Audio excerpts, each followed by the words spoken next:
study shows that there is a vitamin that can help protect mainly black people against chronic illnesses, but that side is not being shown in the media.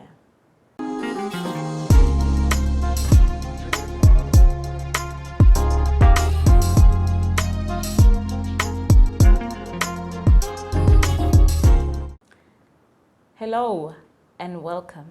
My name is Modima Bokaba. The information I'm about to give to you today has given me sleepless nights. It has made me cry. And I hope I can do this whole video without being emotional, but I will try my best. I came across this information because I was researching for a video I wanted to do about the importance of vitamins and minerals for healthy hair. And the information I found was more than what I bargained for. So I don't want to waste much time. I want us to get into the video. So my source of information was healthline.com. It's www.healthline.com. I love using them when I'm doing my research, especially when it comes to nutrition, because that's a site that I trust the most, because they always give you institution that has conducted the study on whatever it is they are reporting on.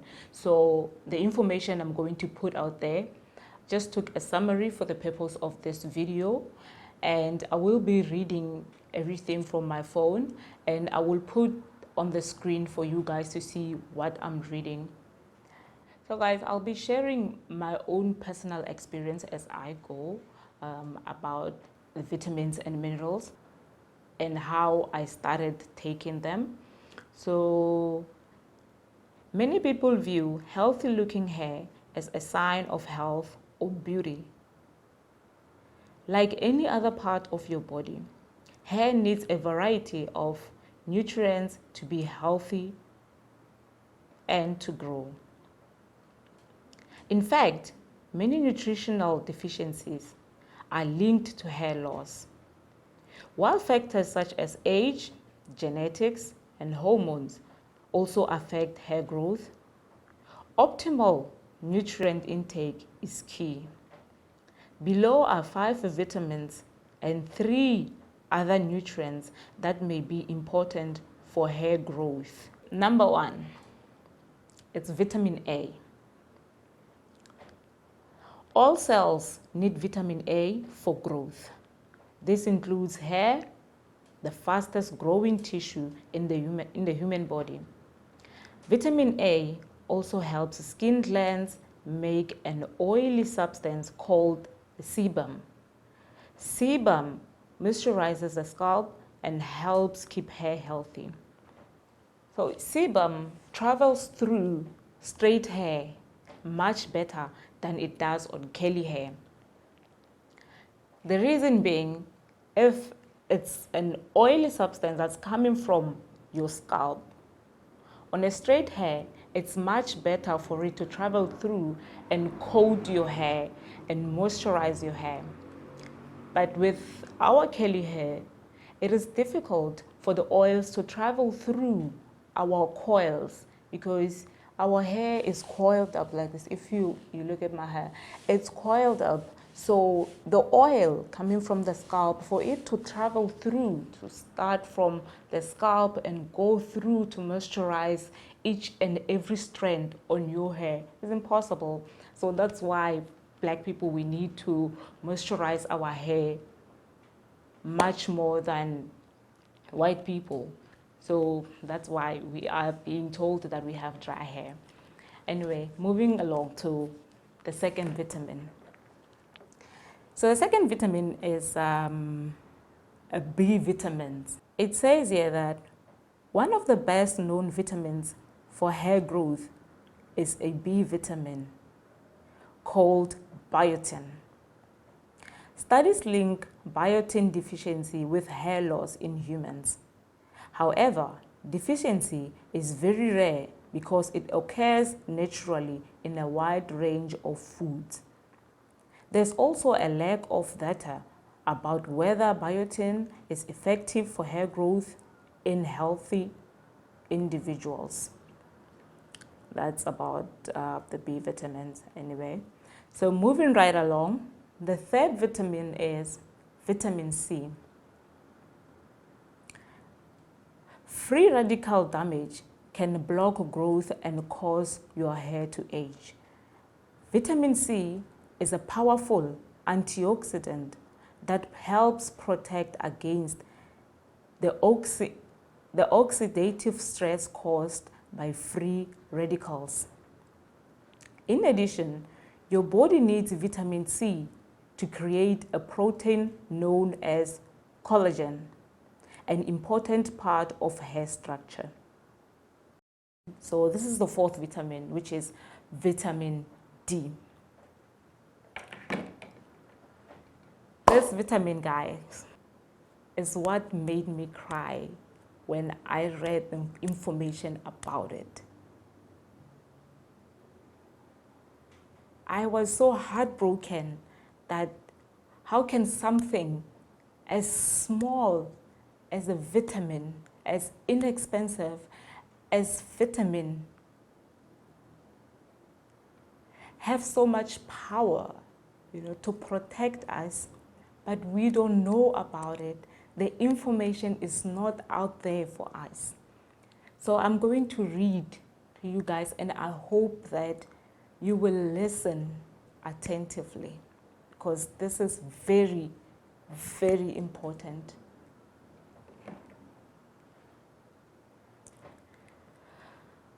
So vitamin D. Low levels of vitamin D are linked to alopecia, a technical term for hair loss. So I don't know if I pronounce it right, alopecia. So research shows that vitamin D may help create new follicles, the tiny pores in the scalp where new hair can grow. Vitamin D is thought to play a role in hair production, but most research focuses on vitamin D receptors. The actual role of vitamin D in hair growth is unknown. It is generally understood that vitamin D plays a role in exerting health benefits related to bone strength and condition. However, the significance of that role is not well understood. Your body produces vitamin D through direct contact with the sun rays. Good dietary sources of vitamin D include fatty fish, cod liver, some mushroom, and fortified foods. Studies show that low measures of vitamin D status correlate to increased risk of osteopenia and fractures in white and Mexican Americans. But measures of vitamin D status do not correlate to the same health outcomes in Black Americans. Guys, okay, obviously because it's a Healthline, it was making reference to Black Americans, but in this case, we are talking about Black people. So whether you are an American, you're an African, Black people, this information relates to you. So I'm going to explain what is osteopenia. So osteopenia is a condition that occurs when the body doesn't make new bone as quickly as it reabsorbs old bones. So moving along with my reading, vitamin D insufficiency is more prevalent among African Americans, blacks in brackets, than other Americans. This is primarily due to the fact that pigmentation reduces vitamin D production in the skin. Guys, listen to this again. I'm going to read it again. Vitamin D insufficiency is more prevalent among African Americans than other Americans. This is primarily due to the fact that pigmentation reduces vitamin D production in the skin. It is becoming increasingly apparent that vitamin D protects against other chronic conditions, including cardiovascular disease, diabetes, and some cancers, all of which are as prevalent or more prevalent among blacks than whites. Clinicians and educators should be encouraged to promote improved vitamin D status among blacks and others. Because of the low risk and low cost of vitamin D supplementation and its potentially broad benefits.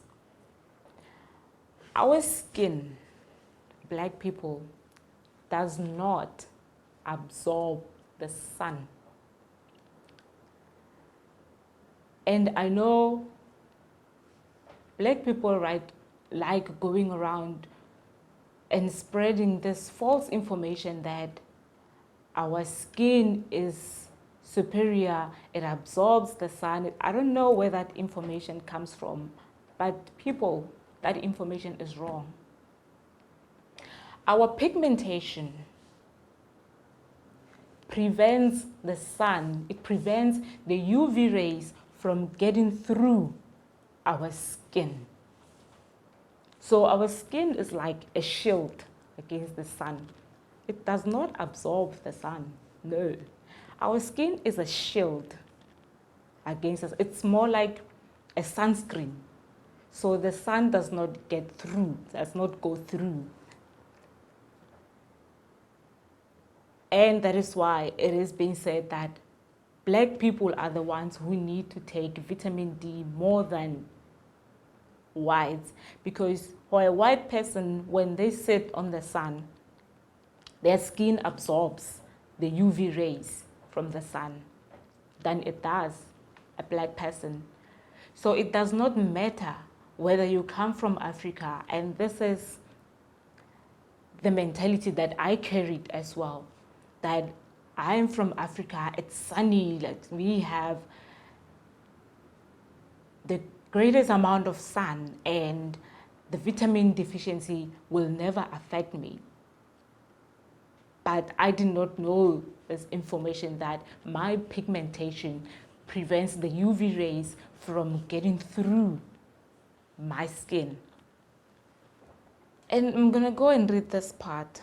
It's saying, clinicians and educators should be encouraged to promote improved vitamin D status among blacks. Guys, why is it that this information is not out there? Why are we not being educated about this? Why is it that when you watch TV, like they advertise so many medications, why is it that they don't put this information out there? That black people, you need to take vitamin D supplements because your skin, your pigmentation prevents the UV rays from getting through to your skin. So you are not getting the vitamin D from the sun. You need to supplement with vitamin D. That's simple. This information should be out there for the people. So I would give my story about vitamins, how we came to decide that we have to take our vitamins. And on this as well, I feel like I was ignorant. After we found out that we were pregnant, we went to a doctor. They did all tests that needed to be done. And when the test came back, we discovered that I had an iron deficiency. So immediately they put me on iron supplements. The iron one, I'll get to it in the next vitamin, in the next mineral. Iron is a mineral. So The vitamin D part, where I came to learn about it was through my midwife. After my daughter was born, they gave me vitamin D, or the first one they gave me, and they told me the importance of vitamin D, that she should take the vitamin D every day. And that woman explained to me, she told me that brown people, and she said it like this, she didn't say black people, she said brown people should take vitamin D even more than white people. And I did not understand. It didn't make sense to me. Like, why is this woman telling me this? Like, why is it that brown people should take vitamin D more than whites? Like, you know, so I didn't take it serious. And eventually, we stopped giving her the vitamin D. And we didn't take them as well, because she advised us that you guys need to take vitamin D as well. We didn't take her serious. Fast forward to March, the corona, and everything that was happening, when we started hearing about the immune system, that you need this vitamins and that vitamins. And so we decided to go and get our vitamins. So we got the vitamin C, multivitamins, and vitamin D. The vitamin D, you have one that you can take every day. There is one that you can take once every week. There is one that you can take once every month. So now we are taking the once a week one. The other thing about the vitamin D, I feel like if people knew about vitamin D supplements, especially during corona, because people were not going out, we were not getting the sun anyway.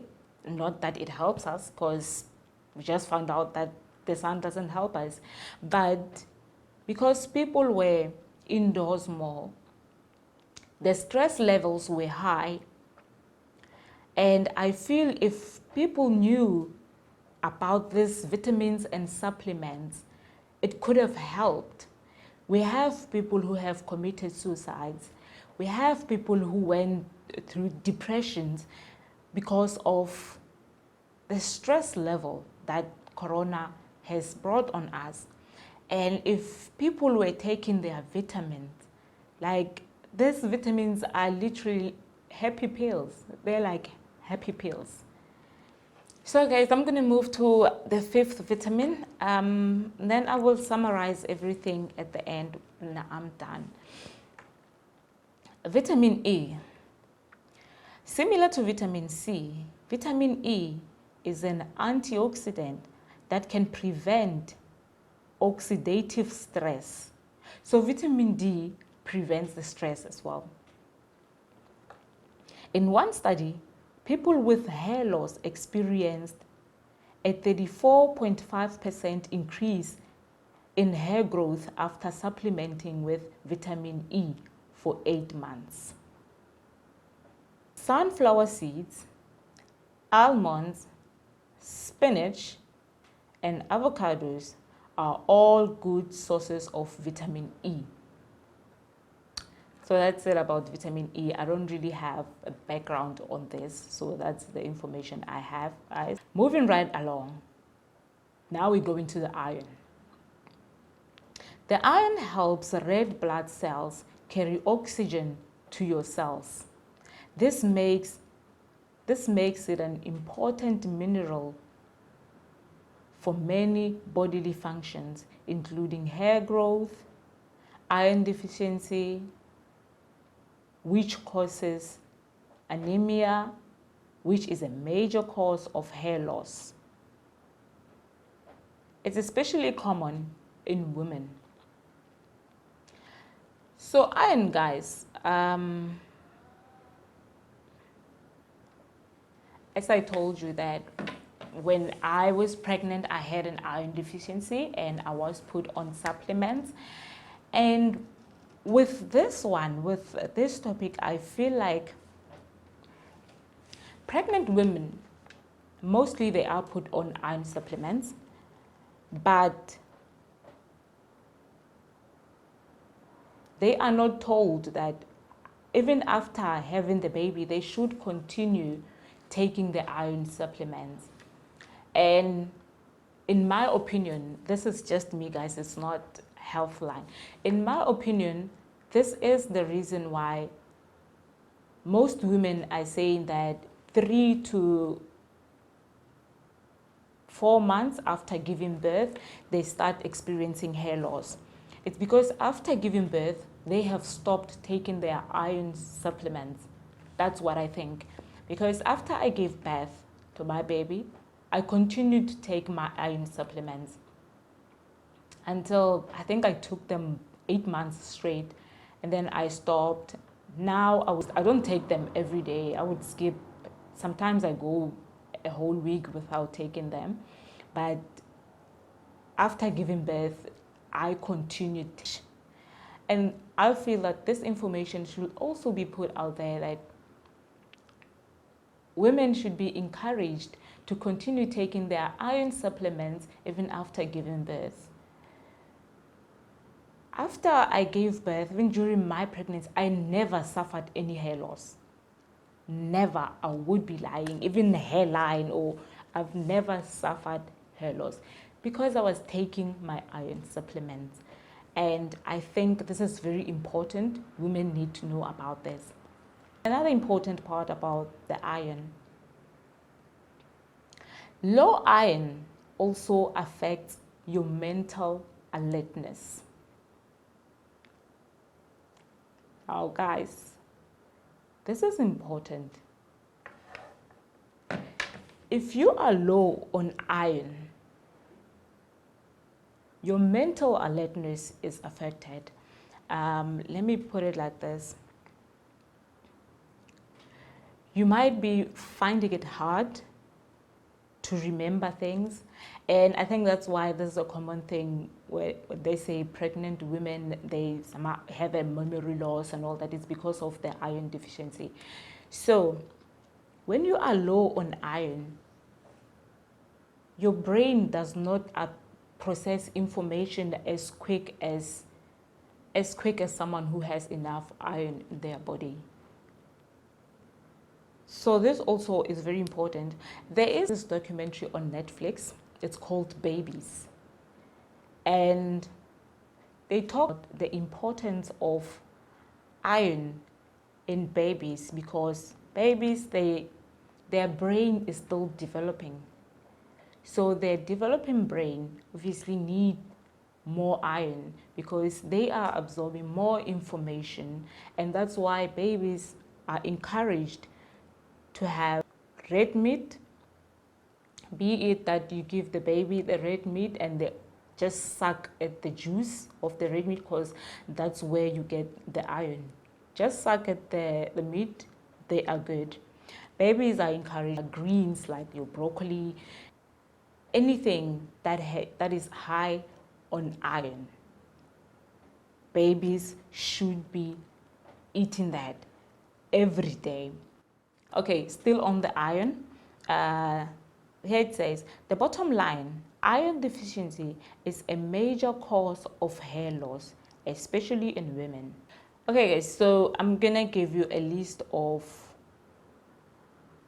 the foods that I found on the website that are high in iron.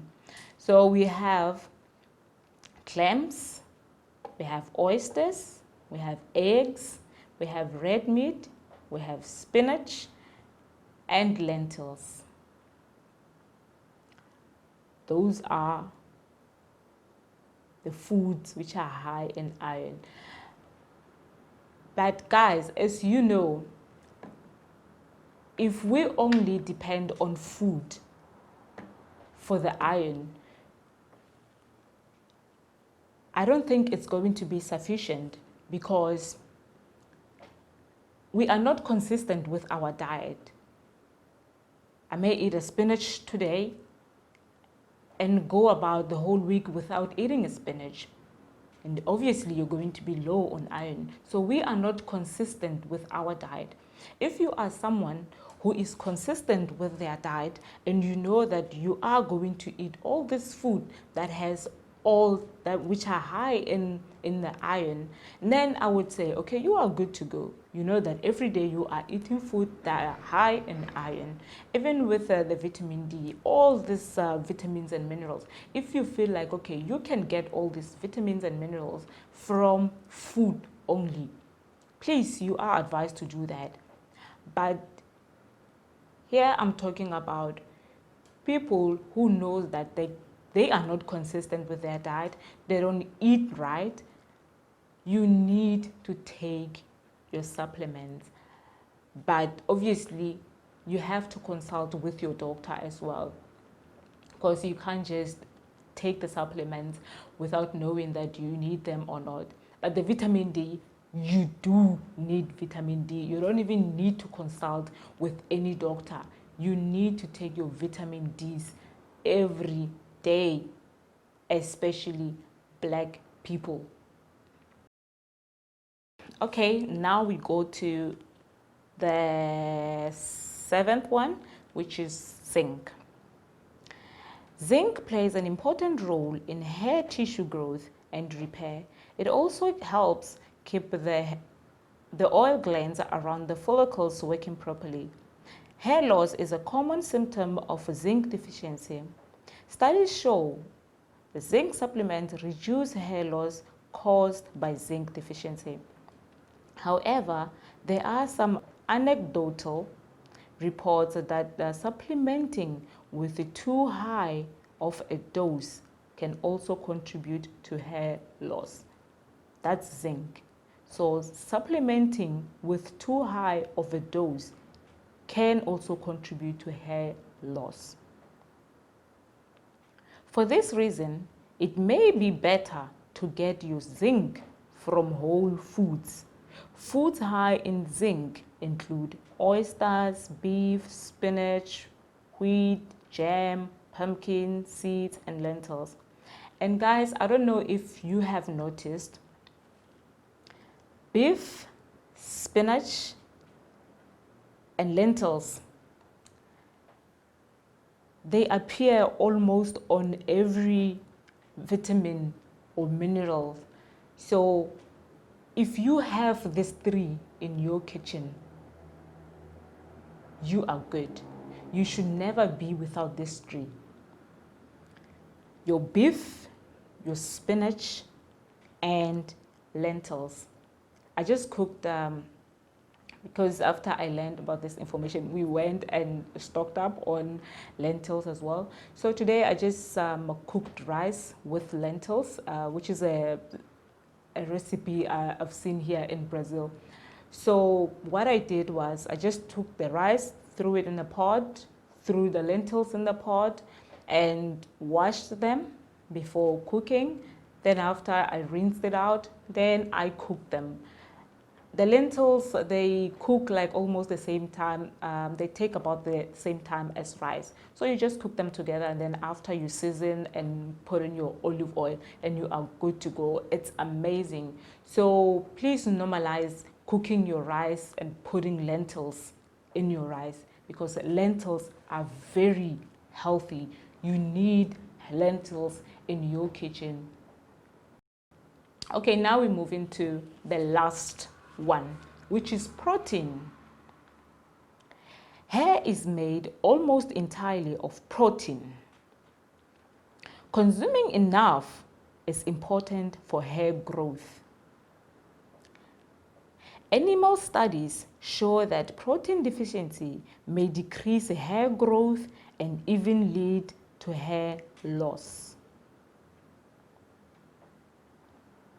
However, actual protein deficiency is extremely rare in Western countries. So this information is just saying that the protein deficiency is rare in Western countries. I don't know where does this information leave us.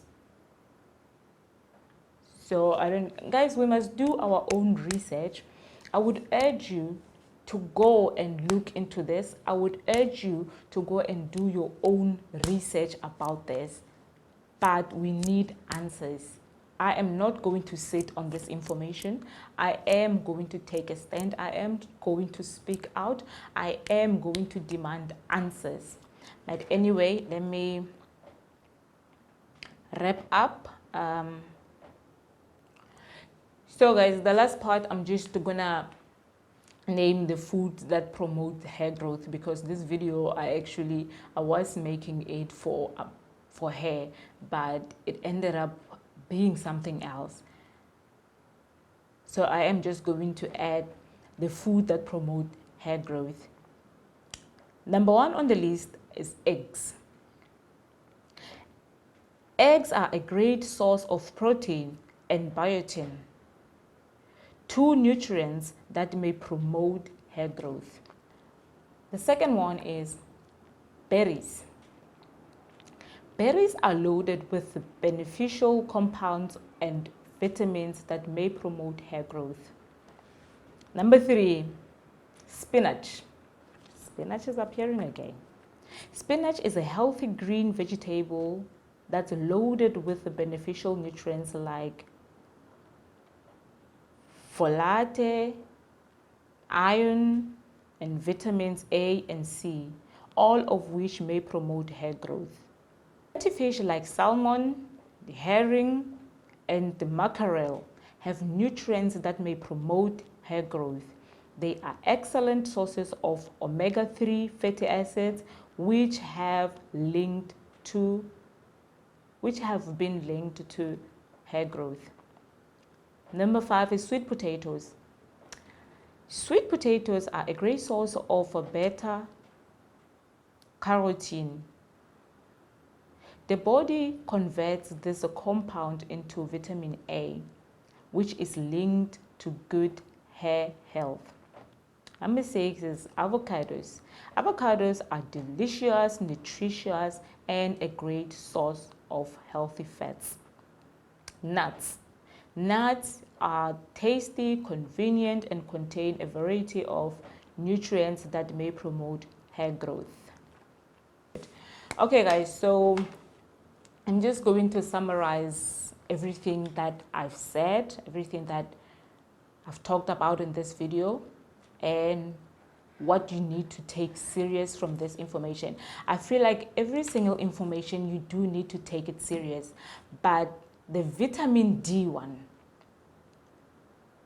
is the one that sticks out the most. With this information, I did not use Healthline only as a source of information, because I was taken back when I got that information. I was like, I need to find out more about this. I need to research, with different sites and all that. And they were all saying the same thing. We are just not being educated about it. I don't know if it's intentional. I don't want to start a race issue here. So I'm just going to leave it at that. Thank you so much for watching. Please remember to subscribe to my channel, because there's so much more where that came from. Bye-bye.